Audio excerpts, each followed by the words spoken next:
नमस्कार, India news के sports page में आपका स्वागत है। आप देख रहे हैं रणयुद्ध और मैं हूं राजीव मिश्रा। आज बात करेंगे प्रैक्टिस मैच से निकल कर आई उस परेशानी की जिसका हल ढूंढने में टीम मैनेजमेंट लगा हुआ है, पूरी सिलेक्शन कमेटी लगी हुई है, क्योंकि ये परेशानी ऐसी है जो सीरीज आपके हाथ से निकाल सकती है। यानी कि इंग्लैंड के साथ 2-1 से जो हम बढ़त देकर पांचवें टेस्ट मैच की तैयारी कर रहे हैं या पांचवें टेस्ट मैच में मैदान पर उतरेंगे, उसको करारा झटका लगा है। रोहित शर्मा कोरोना पॉजिटिव हुए, उनको आइसोलेट किया गया और ऐसे में परेशानी तब और बढ़ती नजर आई जब टीम पर हमने नजर डाली, क्योंकि टीम में अगर नजर डाली है तो रेगुलर ओपनर के तौर पे सिर्फ शुभमन गिल है। यानी कि पार्ट टाइम ओपनर आपके पास कई है जिनके साथ आप मैच में शुरुआत तो कर सकते हैं, लेकिन क्या ये सही रास्ता है, इस पर बातचीत करेंगे। हालांकि मयंक अग्रवाल को आनन फानन में इंग्लैंड पहुंचने के लिए कह दिया गया है। अब इंग्लैंड चाहते ही क्या मयंक अग्रवाल खेलने के लिए पूरी तरह तैयार होंगे, इस पर बातचीत करेंगे। और क्यों तीसरा ओपनर टीम के साथ, स्पेशलिस्ट ओपनर क्यों नहीं टीम के साथ जोड़ा गया, ये अपने आप में एक गंभीर सवाल है। क्योंकि इंग्लैंड जैसी परिस्थितियों में जहां पे आपको एक रेगुलर ओपनिंग बैट्समैन चाहिए, अगर ओपनिंग बैट्समैन नहीं है तो फिर परेशानी आपके लिए बढ़ सकती है। इतिहास इस बात का गवाह रहा है कि जब जब अच्छी ओपनिंग साझेदारी हुई तब तब भारतीय टीम ने सब कॉन्टिनेंट के बाहर अच्छा प्रदर्शन किया है। और ऐसे में अब रोहित शर्मा का टीम के साथ ना होना, रेगुलर कैप्टन का टीम के साथ ना होना, क्या कुछ परेशानी खड़ा करेगा, इस पर बातचीत के लिए हमारे साथ पूर्व सेलेक्टर और कमेंटेटर सबा करीम है, और हमारे साथ विराट कोहली के कोच और दिल्ली टीम के हेड कोच रहे राजकुमार सर हमारे साथ है। राजकुमार सर, चर्चा की शुरुआत मैं आपसे करूंगा।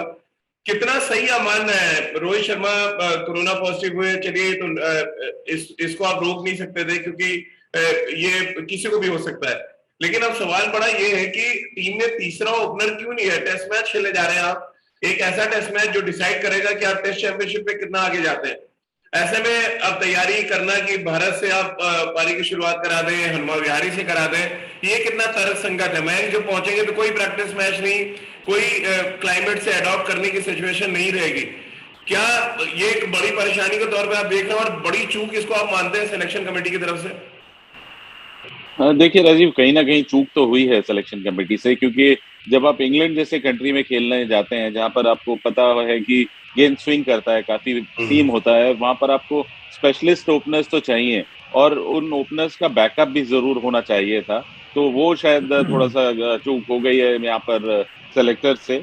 और मेरा तो मानना है कि वहां पर आप अक्सर देखा जाता है कि ऐसे टूर पे 3 से ज्यादा भी आप ओपनर लेकर जाते हैं कि कोई अनफॉर्चुनेट इंसिडेंस हो या नंबर 3 पर भी आप एक ओपनर को खिला सकते हैं, लेकिन ऐसा हुआ नहीं है इस बार। और अब ये एक बड़ी चिंता का विषय है कि कौन ओपन करेगा शुभमन गिल के साथ, क्योंकि मुझे जिस तरह बुलाया गया है मयंक अग्रवाल को, तो एक स्पेशलिस्ट ओपनर ही खेलना चाहिए। और इंग्लैंड की परिस्थितियों में, इंग्लैंड के अटैक के सामने आप एक मेकशिफ्ट ओपनर नहीं खिला सकते हैं, वहां पर एक स्पेशलिस्ट आपको ओपनर चाहिए ही। तो मुझे लगता है कि मयंक अग्रवाल को ही मौका दिया जाएगा और दिया जाना चाहिए, क्योंकि वो रेगुलर ओपनर हैं। और आपने बिल्कुल ठीक कहा कि उनके पास कोई एक्सपोजर नहीं होगा, अडेप्टेबिलिटी का टाइम नहीं है उनके पास वहां की कंडीशंस में, तो ये एक थोड़ा सा चिंता का सबब जरूर होगा। सभा भाई, आप कैसे देखते हैं? एक तो तीसरा ओपनर ना रखना टीम में, ये एक बड़ी भूल इसको आप मानते हैं? क्या आप मान के ही चल रहे थे कि किसी को कुछ होएगा ही नहीं, आप जाते ही 5वां टेस्ट मैच खेलेंगे, फिर आप T20 सीरीज और वनडे में लग जाएंगे? कितनी बड़ी भूल आप इसको मान रहे हैं? और रोहित शर्मा का ना होना टीम के साथ क्या पूरी आपकी जो प्लानिंग है उसको खराब करके रख देगा? और जैसे कि सर ने कहा कि मयंक अग्रवाल के साथ जाना चाहिए, क्या आप उनके बात से सहमत है या आप उन खिलाड़ियों के साथ जाएंगे जो इंग्लैंड में पिछले 15-20 दिन से है? देखिए राजीव, अभी तक भी कोई पक्की खबर ये नहीं आ रही है कि रोहित शर्मा अवेलेबल होंगे कि नहीं होंगे टेस्ट मैच। अब तो सवाल क्योंकि संकेत मिलने लगे हैं, मयंक अग्रवाल को आनंद फानन में बुलाया जाना मतलब ये है कि रोहित शर्मा नहीं अवेलेबल हो पाएंगे। नहीं, मैं समझ रहा हूँ राजीव, पर अभी फिर से उनका टेस्ट होगा और अगर वो फिट हो जाते हैं, अगर वो कोविड नेगेटिव पाए जाते हैं, तो फिर से वो खेलने के लिए तैयार हो जाएंगे, वो एक अलग बात होगी। मैं ये कह रहा हूँ कि जब केएल राहुल को इंजरी हुई थी तब चयनकर्ताओं ने एक रिप्लेसमेंट क्यों नहीं रखा? आपको मालूम है कि इंग्लिश कंडीशन में ये मैच होने वाला है, कोविड की परिस्थिति बन सकती है किसी भी खिलाड़ी के साथ। आपने इतने सारे नेट बॉलर्स भेज दिए हैं, आपकी जो स्क्वाड है इतनी लंबी है, तो वहां पर एक और आपने ओपनर क्यों नहीं रखा? या तो फिर यही सोच के चल रहे थे कि अगर कुछ ऐसी हालत होती है तो फिर मैं एक मेकशिफ्ट ओपनर को खिला दूंगा वहां पर। और अगर आप मेकशिफ्ट ओपनर के साथ जाना चाह रहे हैं तो फिर मयंक अग्रवाल को इस समय भेजने की क्या जरूरत है? तो ये सब कुछ ऐसा लग रहा है कि बहुत ही देर में सोचा गया है इन सब चीज़ों के बारे में। इसी वजह से अंत में आपको लगा अरे कोई ओपनर नहीं है तो फिर मयंक अग्रवाल को भेज देते हैं। तो इस तरह से प्लानिंग जो होनी चाहिए थी वो प्लानिंग हुई नहीं है यहाँ पर चयनकर्ताओं द्वारा या फिर टीम मैनेजमेंट द्वारा भी। और मुझे जहाँ तक लगता है कि ऐसे खिलाड़ी जो कम से कम ये फर्स्ट क्लास मैच खेल चुके हैं उन्हीं में से किसी न किसी को ओपन कराया जाएगा। मुझे नहीं लगता है कि मयंक अग्रवाल को ये ओपन करवाएंगे क्योंकि उनको अभ्यास है नहीं। स्ट्रेट अवे आप टेस्ट मैच कहाँ से खेल सकते हैं। तो मुझे तो लगता है कि यहाँ पर चेतेश्वर पुजारा को ओपन करना होगा शुभमन गिल के साथ। नंबर 3 हनुमा विहारी, फिर विराट कोहली, नंबर 5 श्रेयस अय्यर। नहीं तो ये तो सवा भाई बलि का बकरा बनाने वाली स्थिति है। ऑलरेडी चेतेश्वर पुजारा जूझ रहे हैं अपनी जगह के लिए, अब उनको पारी की शुरुआत के लिए कहेंगे। ये इस बात को लेकर चेतेश्वर पुजारा कितने तैयार होंगे इस पर भी डिपेंड करता है। क्या घूम फिर कर अंत में हम देखा है ऑस्ट्रेलिया में हनुमा विहारी से ओपन कराया गया, क्या एक बार फिर बलि का बकरा चेतेश्वर पुजारा नहीं बल्कि हनुमा विहारी बन सकते हैं? ये दो विकल्प हैं, पर मैं टेस्ट रिकॉर्ड देख रहा था हनुमा विहारी का। पिछला टेस्ट मैच जो भारत का हुआ था श्रीलंका के विरुद्ध, वहां पर हनुमा विहारी नंबर 3 पर आए थे बैटिंग करने के लिए। 58 रन उन्होंने बनाए थे। तो फिर आप उनको क्यों भेजेंगे? आपको एक एक एक एक नई पीढ़ी जो जो जो मध्य क्रम है या जो टॉप ऑर्डर बैटर है उसकी बनानी होगी। तो अगर आप उसकी तैयारी कर रहे हैं तो फिर यहाँ पर इतना ज्यादा फेरबदल की क्या जरूरत है? चेतेश्वर पुजारा चूंकि वहां पर हैं, खेल चुके हैं, और अगर एक जगह जगह बन रही है तो पुजारा से ज्यादा अच्छी टेक्निक वाला खिलाड़ी इस समय भारतीय टीम में कहाँ है? खास करके उस प्रकार के कंडीशंस में जितनी सॉलिड उनकी डिफेंसिव टेक्निक है, आप उनको ऊपर रख सकते हैं और शुभमन गिल के साथ वो ओपन कर सकते हैं।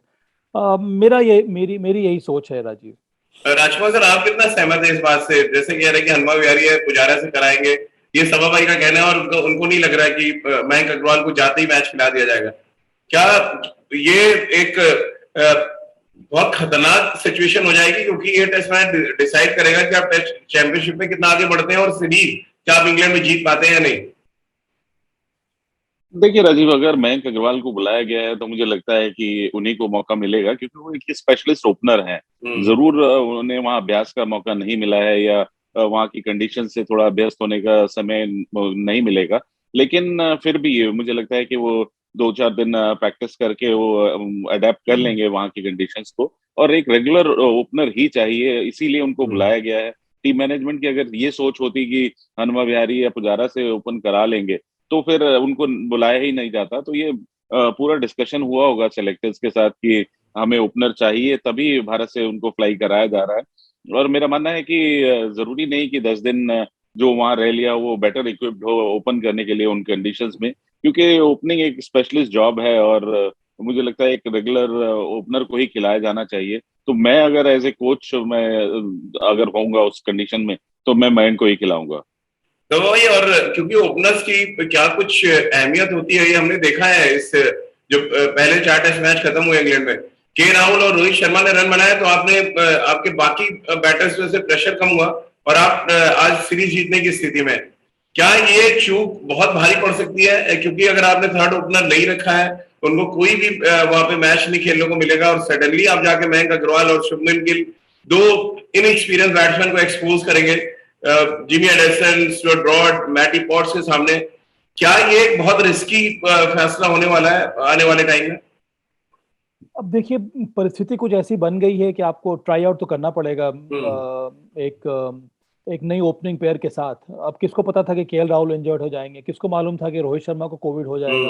तो इन सब परिस्थितियों के लिए भारतीय टीम तैयार है, और हमारी जो जो जो यंग टैलेंट जो आ रहा है इस समय, वो बस इंतजार करते हैं उनको कब मौका मिले। राजकुमार का भी कहना सही है कि अगर आप मयंक अग्रवाल को बुला रहे हैं तो उसका सही कारण यही हो सकता है कि उनको खिलाया जाए। मयंक अग्रवाल के ऊपर दबाव होगा, पर अंत में जैसा कि राज ने कहा कि वो एक रेगुलर ओपनर है तो मौका मिलना चाहिए। अब अंत में देखिए, निर्भर करता है ना ही केवल ओपनर्स के ऊपर पर हमारे टॉप ऑर्डर के ऊपर। बहुत बड़ी जिम्मेदारी होगी विराट कोहली के, वो किस तरह से रन बनाते हैं, श्रेयस अय्यर के ऊपर, या फिर हनुमा विहारी के ऊपर, या पुजारा के ऊपर, जो भी खेलता है इस टीम में। कि अगर आप रन बनाएंगे नहीं और कम से कम 350-400 रन अगर आप बना देंगे बोर्ड पे, चाहे वो पहले बल्लेबाजी करते हो या फिर सेकंड हाफ में बैटिंग करते हुए हो, वहां से आपकी स्थिति जो है मजबूत हो जाएगी। तो अंत में निर्भर करता है, मैं मानता हूँ ओपनिंग स्लॉट बहुत जरूरी है, पर अंत में निर्भर करता है कि कोहेसिव जो यूनिट है आपका, वो कितना रन बना रहा है और बोर्ड पर रन्स देखने को मिल रहे हैं। राजकुमार सर, प्रैक्टिस मैच की जो बड़ी परेशानी वो रोहित शर्मा को लेकर आई, लेकिन वहीं दूसरी तरफ अच्छी बात ये थी कि विराट कोहली ने दूसरी पारी में बहुत शानदार बैटिंग की। उन्होंने टाइम भी स्पेंड किया, काफी गेंदें भी खेली उन्होंने, और अर्धशतक भी लगाया। आपकी बात हुई हुई विराट से, क्या कुछ सेटिस्फैक्शन है इस समय उनको, किस जोन में अपने आप को महसूस कर पा रहे हो? नहीं, राजीव बहुत रिलैक्स्ड हैं, काफी पॉजिटिव फ्रेम ऑफ माइंड में हैं वो। और अच्छी बैटिंग हुई है तो मतलब कोई भी बल्लेबाज खुश होता है कि जब उसको रन मिले। और जी काफी ऑथेंटिक बैटिंग की है उन्होंने, बड़े शॉट्स भी खेले हैं। और जैसे बिंदास बल्लेबाजी जिसके लिए विराट जाना जाता है, जी। उस तरह की बैटिंग की है उन्होंने। अपने स्ट्रोक्स बहुत अच्छे से खेले हैं और वो मिडल किए हैं, तो काफी खुश हैं वो और अच्छे पॉजिटिव फ्रेम ऑफ माइंड में हैं। तो ये अच्छी बात है टीम के लिए भी कि उनका पॉजिटिव रहना, और जब उनकी प्रिपरेशन अच्छी होती है तो वो डिलीवर जरूर करते हैं। समा भाई, आपने भी प्रैक्टिस मैच देखा होगा और आप लगातार अपडेट भी आपको मिल रहे होंगे। एक तो मैं वापस उसी रोहित शर्मा वाले इश्यू पे आ रहा हूँ, क्योंकि आप कमेंट्री टीम का हिस्सा है। क्या कोई रूल्स कहते हैं अगर आप नेगेटिव आते हैं, क्या इमीडिएटली आप खेलने के लिए अवेलेबल है? सपोज कीजिए 3 दिन बाद आपसे आप नेगेटिव आते हैं, क्या अवेलेबल होंगे या उनका आइसोलेशन खत्म हो जाएगा? क्या रूल्स क्या कहते हैं? अगर आप एक बार आप फिट हो गए, कोविड आपके रिजल्ट्स अगर नेगेटिव हो गए, तो आप फिर अवेलेबल हैं खेलने के लिए। जी फिर आपको ज़्यादा क्वारंटीन करने की ज़रूरत है नहीं। ऐसे भी इस समय वो आइसोलेशन में है। वो हर मुझे लगता है कि ऑल्टरनेट डे टेस्ट होते हैं, और अब टेस्ट होने वाला होगा। अगर वहाँ पर ये मालूम हो जाता है कि कोविड जी नेगेटिव है रोहित शर्मा, तो फिर से अवेलेबल हो जाएंगे। अब इंग्लैंड की टीम को देखिए, उनके विकेट कीपर बेन फोक्स, वो कल कोविड पॉजिटिव पाए गए, तो फिर उनके जगह पर सैम बिलिंग्स को कीपिंग करनी पड़ी। तो इस तरह से परिवर्तन आपको करने होंगे, और इसके लिए आपको तैयार होना होगा। और आने वाले समय में 1 या 2 खिलाड़ी अगर कोविड पॉजिटिव पाए जाते हैं, तो उनके वजह से ना तो टेस्ट मैच रुकने वाला है, ना तो कोई ज्यादा कंट्रोवर्सी होने वाली है। जी।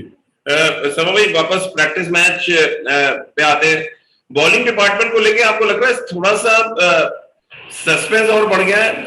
आप किसको खिलाएंगे, पेस बॉलर्स कौन होंगे? क्योंकि सभी ने बहुत ऑर्डिनरी सी गेंदबाजी की, ऐसा नहीं कि 5 विकेट हॉल निकाल दिया, बड़ा एक्सप्रेसिव गेंदबाजी की वो सबने।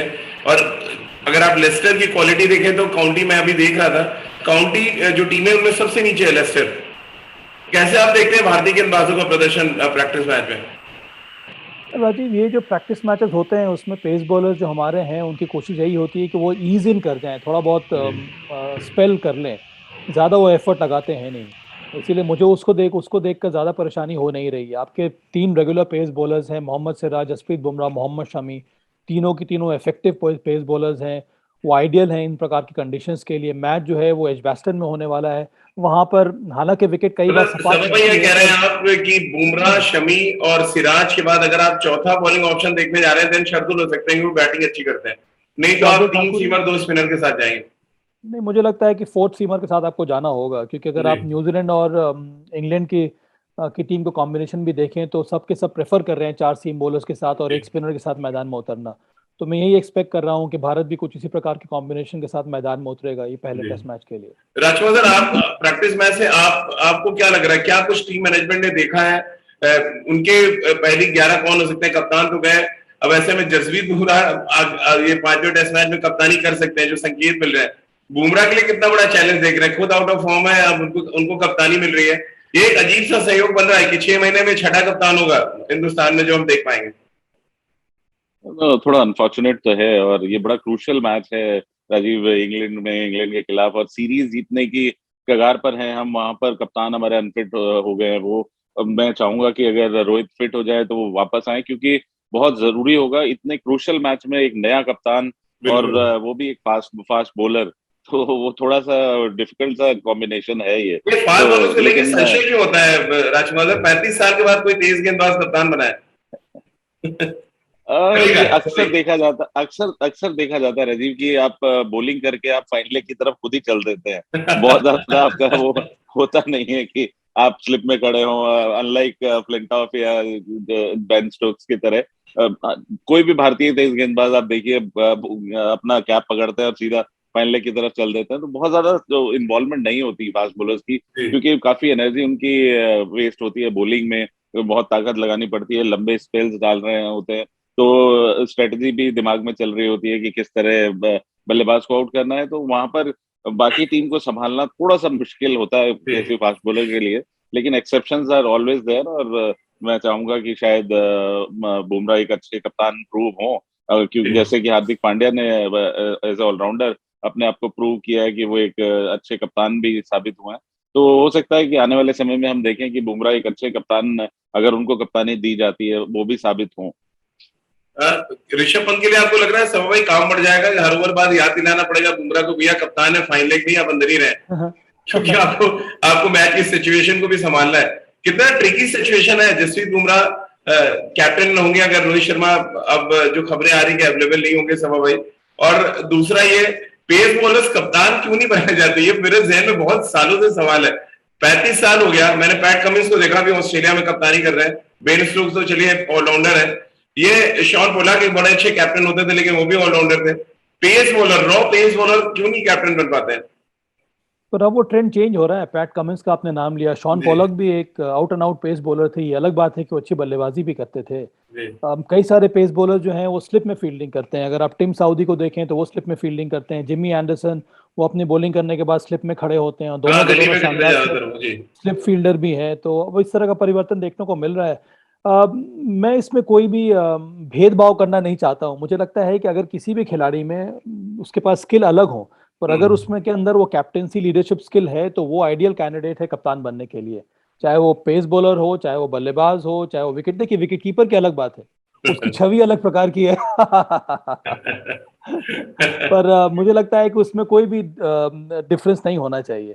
और चयनकर्ताओं ने अब वाइस कप्तान जसप्रीत बुमराह को बनाया, हालांकि उनके पास कोई भी अनुभव नहीं है किसी भी ग्रेड ऑफ क्रिकेट में कप्तानी करने का। तो एक बहुत बड़ा मूव रहा है चयनकर्ताओं का। अब अंत में ये टेस्ट मैच किस तरह से पैन आउट करता है कप्तान के रूप में जसप्रीत बुमराह के लिए, वो डिसाइड करेगा आने वाला कोर्स ऑफ एक्शन भारत के लिए। तो भाई श्रेयस अय्यर ने भी दूसरी पारी में अच्छी बैटिंग की। अब चलते थे दो सवाल, एक आपसे लूंगा एक राजकुमार सर से, कि कितना सेटिस्फाइड है आप मिडिल ऑर्डर के फॉर्म से प्रैक्टिस मैच में, फिर राजकुमार सर का एक रिएक्शन लेंगे। सभी को मौका मिला खेलने का, दो पारियां में खेलने का मौका मिला है। श्रेयस अय्यर है, हनुमा विहारी है, विराट कोहली है, ऋषभ पंत ने लेस्टरशायर के लिए बल्लेबाजी की, रन्स बनाए उन्होंने, जडेजा ने अंत में आके रन्स बना लिए। तो मैं इस समय काफी कंफर्टेबल हूँ जो फॉर्म दिखाया है भारत ने। ये अलग बात है कि टेस्ट मैच में स्ट्रॉन्ग बॉलिंग अटैक के सामने आपका मुकाबला होने वाला है, पर टेस्ट मैच की तैयारियां अलग प्रकार की होती हैं। जो जिस तरह की तैयारी आपको चाहिए वो भारतीय बल्लेबाजों को मिल गई है ये फर्स्ट क्लास मैच खेलने के बाद, लेस्टरशायर के मैच खेलने के बाद। तो उस लिहाज से अगर हम देखें तो तैयारी एक तरह से मुकम्मल है, अगर आप ये रोहित शर्मा की इंजरी की बात ना करें तो। शुभमन गिल, श्रेयस अय्यर और राजकुमार सर, हनुमा विहारी, ये तीन यंगस्टर्स हैं जिनको बहुत बड़ा रोल प्ले करना पड़ेगा पांचवें टेस्ट मैच में। कितना इंप्रेस हुए आप प्रैक्टिस मैच में? विराट से आपकी बात हो रही होगी, बाकी टीम में कैसा माहौल है प्रैक्टिस मैच के बाद? चलिए तो ड्रॉ हो गया टेस्ट मैच, हर कोई देख रहा था। अब यहाँ से आपके पास सिर्फ 3 दिन है प्रिपरेशन के लिए, जब आप पांचवें टेस्ट मैच के लिए उतरेंगे बर्मिंघम में। क्या किस तरह से ड्रेसिंग रूम कॉन्फिडेंट है रोहित शर्मा के ना रहने के बाद, और जसप्रीत बुमराह लीड करेंगे, और जो परिस्थितियां प्रैक्टिस मैच के बाद बन रही है? देखिए, प्रैक्टिस मैच के बाद परिस्थितियां तो अच्छी हैं। भारत एक अच्छे पॉजिटिव उसमें है सेटअप में, और मुझे लगता है कि मोमेंटम है भारतीय बल्लेबाजों के पास, क्योंकि सभी को रन्स मिले हैं।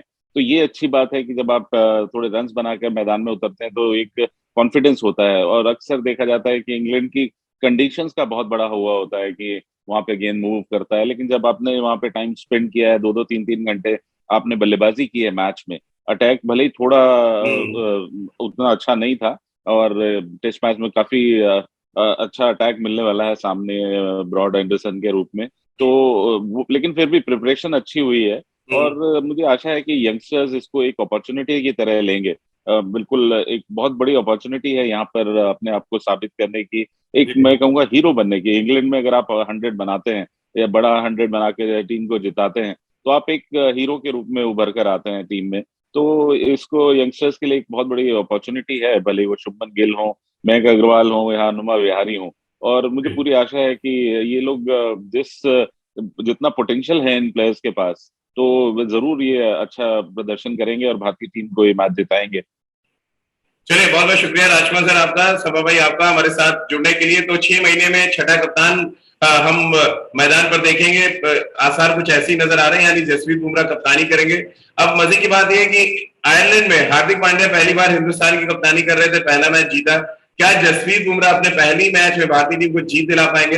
और तेज गेंदबाजों को लेकर जो एक अजीब सी सोच है कि वो अच्छे कप्तान साबित नहीं हो सकते, राजकुमार सर का कहना है गेंदबाजी करके वो सीधे फाइनल की तरफ चल देते हैं, उस मिथक को क्या तोड़ पाएंगे जसप्रीत बुमराह? इसके लिए हमें थोड़ा सा इंतजार करना पड़ेगा, और उसके लिए और साथ ही इस बात का भी इंतजार करना पड़ेगा और शायद दुआएं भी करनी पड़ेगी कि रोहित शर्मा की रिपोर्ट नेगेटिव आ जाए और वो पहले टेस्ट मैच के लिए अवेलेबल हो। तो चलिए, आप सभी का बहुत बहुत शुक्रिया हमारे साथ जुड़ने के लिए।